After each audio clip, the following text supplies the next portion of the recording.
They say the marble walls of Rome remember everything: the triumphs, the betrayals, and the sins committed in the dead of night, when the emperor believed no one was watching.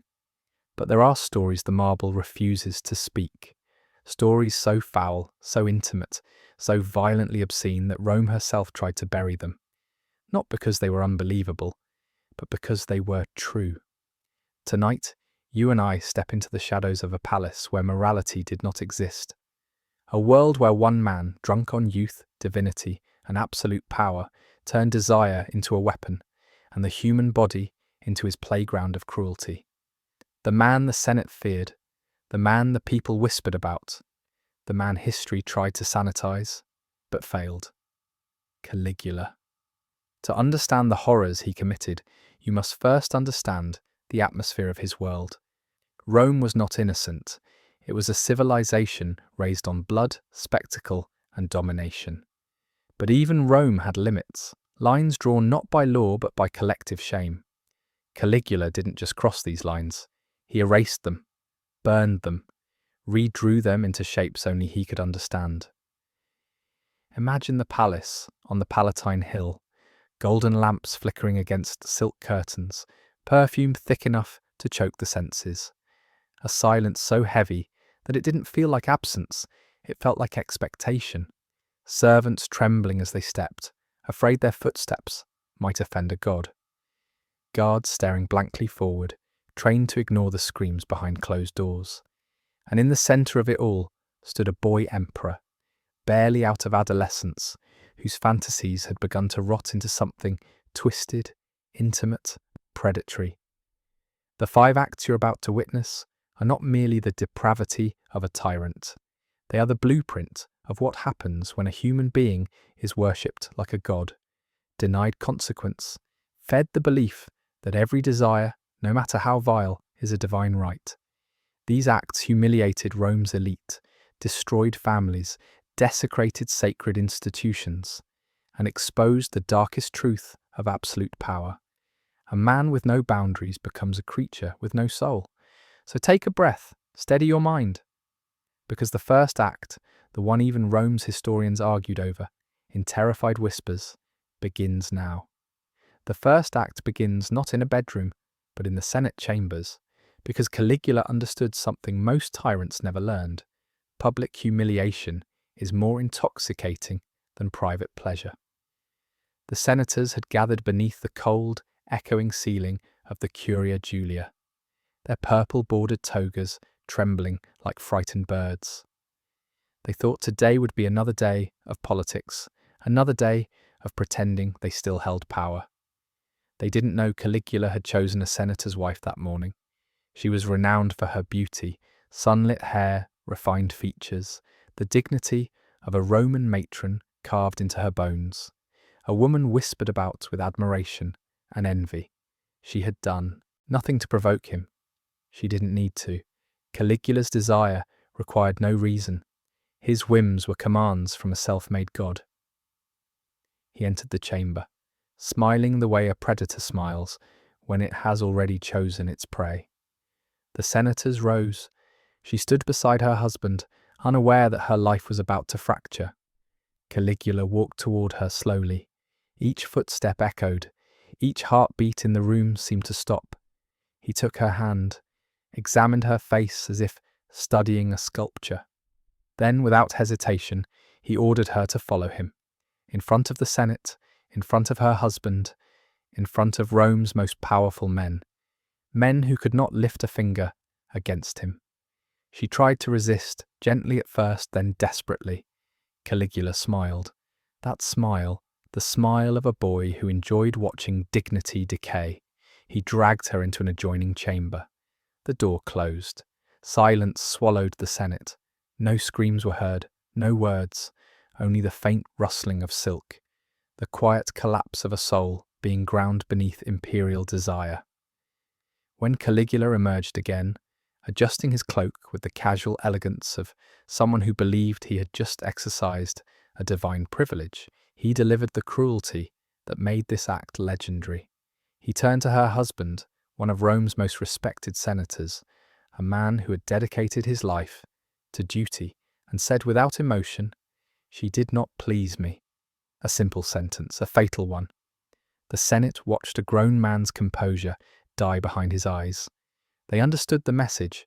Caligula could take what was most sacred to them, desecrate it, and discard it with a shrug. This was not intimacy. It was domination disguised as desire. A message carved into the psychology of Rome. Your women belong to me. Your pride belongs to me. You belong to me. The second act unfolds in the deepest chambers of the Imperial palace, a place servants feared more than execution, a place where Caligula created his own theatre of pleasure and punishment. He called it the Garden of the Moon.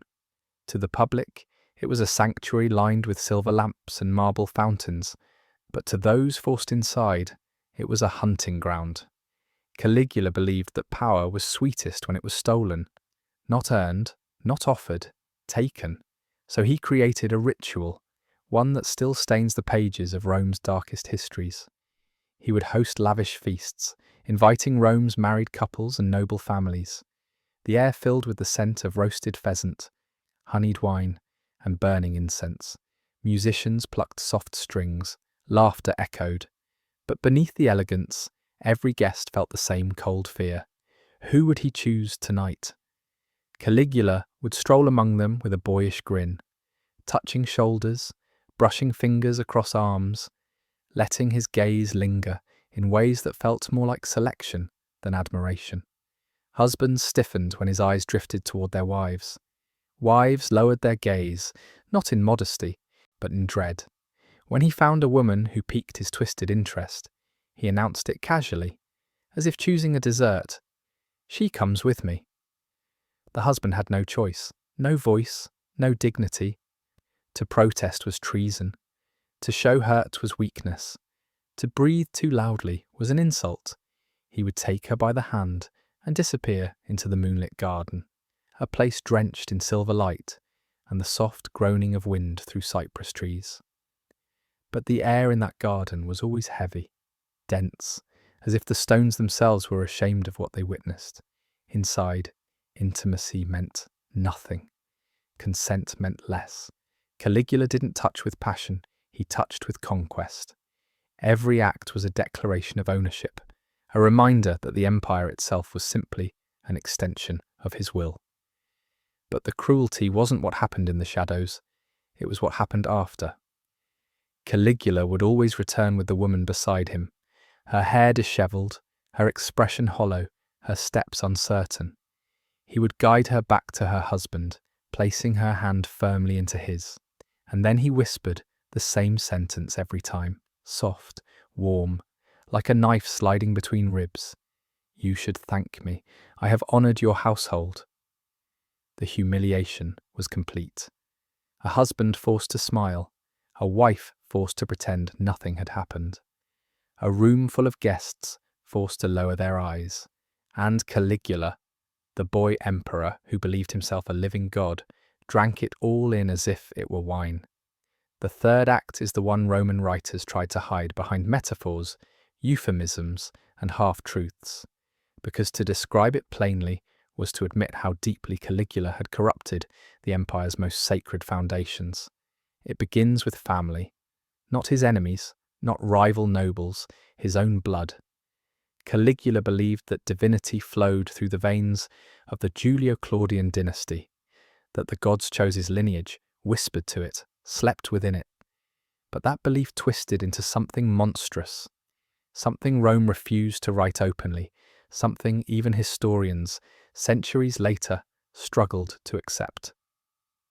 He became obsessed with the idea that pleasure was a political tool, and that the women of his own household, his sisters, were extensions of his divine flesh. If he touched them, he believed, he was touching eternity itself. Drusilla, Agrippina, Livilla, their names became shadows. Imagine the palace corridors late at night, silent except for the faint shuffle of guards, too terrified to look toward the emperor's private chambers. Inside, the atmosphere heavy with perfume wine and the unbearable pressure of fate. For these women lived not as royal daughters, but as possessions of a brother who wore madness like a crown. Drusilla was his favourite, the one he paraded through Rome not as a sister, but as something closer to a forbidden queen. He sat her beside him at feasts, touched her hair in public, accepted her kisses at ceremonies, and Rome whispered, because Rome understood. But the worst act didn't happen in public. It happened the night Caligula believed she was dying. He entered her chamber, dismissed the servants, and sat beside her bed with a desperation that felt almost human. Almost. He lifted her hand, pressed it to his chest, and spoke a prayer. Not to Jupiter, not to any god Rome recognized, but to himself. If you leave me, he whispered, the divine within me will dim. When she died, something inside him snapped. Grief mutated into possession, desire into theology. He declared her a goddess, ordered temples in her name, forced Rome to mourn her as though she had been empress. But beneath the marble, beneath the incense and ceremonial rites, everyone knew what it meant. Her body had been the empire's most violated secret. Her death had only sealed it, and the man who claimed to be a god was now convinced that no mortal, family or not, could ever deny him again. The fourth act is where Caligula's darkness leaves the hidden chambers of the palace and spills violently into the streets of Rome. Because there came a day when his obsession with domination was no longer satisfied with noblewomen, wives of senators, or even members of his own bloodline. He wanted Rome itself, its daughters, its mothers, its pride, to kneel. So he created something the city had never seen before, a state-sanctioned brothel inside the Imperial palace. Not a brothel in the common sense, not a place where coin bought desire. This was Caligula's personal experiment, a living gallery of humiliation, pleasure, and power, where Rome's elite women were forced to serve as objects of imperial entertainment. He called it the Palace of Night. The entrance alone was a message carved into the foundation of Roman society. Velvet drapes, gold chains, incense spilling into the hall like fog. Dark-eyed attendants guiding visitors inside, whether they wished to enter or not. Rome's most powerful men, the senators, the generals, the wealthy merchants, were ordered inside and given no choice but to obey. Caligula charged them obscene fees, not because he needed money, but because he wanted them to understand. He controlled their wealth, their lust, their secrets, and the women who filled those gilded rooms. They were not slaves, not courtesans, not foreigners. They were Rome's wives, Rome's daughters, Rome's noblewomen. When Caligula summoned a woman to the Palace of Night, her husband could not refuse. Her father could not object. Her tears meant nothing. Her status meant even less. He forced them to sit on silk cushions, illuminated by flickering lamps, while crowds of powerful men who once believed themselves important, stared at them like merchandise. Caligula himself would stroll through the chamber, selecting women, repositioning them, commenting on their bodies as if they were his livestock brought to auction. For him, the brothel was not about pleasure. It was about public degradation, a ritual, a psychological experiment. He wanted to break the illusion that Rome's elite were noble. He wanted the city to see its own filth reflected in him, and he succeeded. Husbands left the palace with dead eyes, fathers with clenched fists, women with shattered spirits. But the worst cruelty was yet to come, because Caligula didn't just force Rome's women into his brothel. He kept records, detailed descriptions, who pleased him, who disappointed him, who wept, who begged, and he made sure these records circulated through the Senate like poisonous smoke. No secret was safe, no shame remained private, no family escaped untouched. This was intimacy as annihilation, desire as political warfare. The fifth act is the darkest, not because it was the most violent, but because it revealed the absolute void inside Caligula's soul. It took place on a night when the palace was silent, the torches burning low, and the city outside slept under a moon the colour of old bone. Caligula had grown bored of the brothel, bored of humiliating senators, bored even of corrupting his own household. He craved something new, something that would remind him he was untouchable. So he turned his attention to those who had no voice at all. Young attendants, pages, the boys assigned to carry lamps, pour wine, and serve quietly at the edges of imperial feasts. Children placed in the palace by families who believed proximity to power meant protection. They did not understand that proximity to Caligula meant the opposite. He chose one boy in particular, a child no older than 13. Delicate features, large dark eyes, the quiet humility of someone raised to obey. The boy's task was simple: refill the emperor's silver cup with wine whenever it grew empty. One night, as music filled the hall and dancers swayed like shadows, Caligula noticed the boy trembling. A drop of wine spilled on the marble floor. A mistake so small, no sane ruler would have seen it. Caligula saw everything. He lifted the boy's chin with 2 fingers, studying him the way a butcher studies a calf before slaughter. The room fell silent. Musicians froze mid-note. Servants lowered their eyes, praying they would not be next. Then Caligula smiled, the smile that meant terror. He announced to the entire hall that the boy had offended him, and that he would correct the offence in the emperor's private chamber. The guards dragged the child away as he pleaded, shaking, begging for mercy in a voice that cracked like brittle pottery. His parents were somewhere in the city, sleeping, unaware their son had already been condemned. Inside his chamber, lit only by the flicker of braziers, Caligula enacted a cruelty that Roman writers could never describe outright. All they wrote were phrases like acts against nature, indignities no child should bear, punishments disguised as pleasure. What happened that night destroyed the boy. But Caligula was not finished.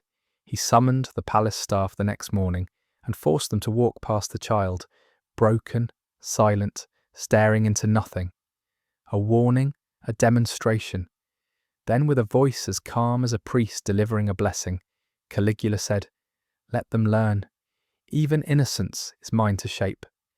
This was no longer depravity. It was moral extinction. The moment the line between man and monster dissolved forever. And now we arrive at the final act, the one that did not take place in a bedroom, a garden, or a brothel, but in the mind of a man who believed he had transcended humanity. Because in the end, Caligula's most horrifying intimate act was not something he did to one person, but something he forced upon an entire empire.